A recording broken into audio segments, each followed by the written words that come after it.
أعوذ بالله من الشيطان الرجيم بسم الله الرحمن الرحيم فلما سمعت بمكرهن أرسلت إليهن واعتدت لهن متكئا وآتت كل واحدة منهن سكينا وقالت اخرج عليهن فلما رأينه أكبرنه وقطعن أيديهن وقلن حاش لله ما هذا بشرا ان هذا الا ملک کریم۔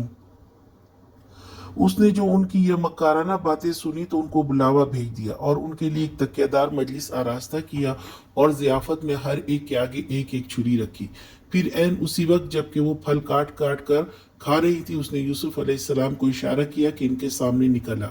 جب ان عورتوں کی نگاہ اس پر پڑی تو وہ دنگ رہ گئی اور اپنے ہاتھ کاٹ بیٹھی اور بے ساختہ پکار اٹھی، حاشا للہ، یہ شخص انسان نہیں ہے، یہ تو کوئی بزرگ فرشتہ ہے۔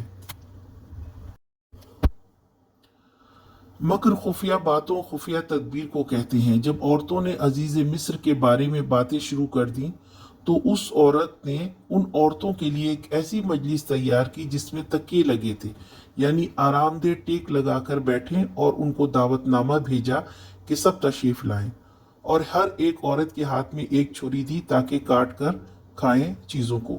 پھر یوسف علیہ السلام کو بلایا، عورتیں مبہوت ہو گئیں اور تعجب سے کہا، یہ انسان نہیں، یہ تو فرشتہ ہے، اور ان کے حسن میں ایسا گم ہوئیں کہ اپنے ہاتھ کاٹ لیے۔ آج کا سوال، مکر کیا ہے؟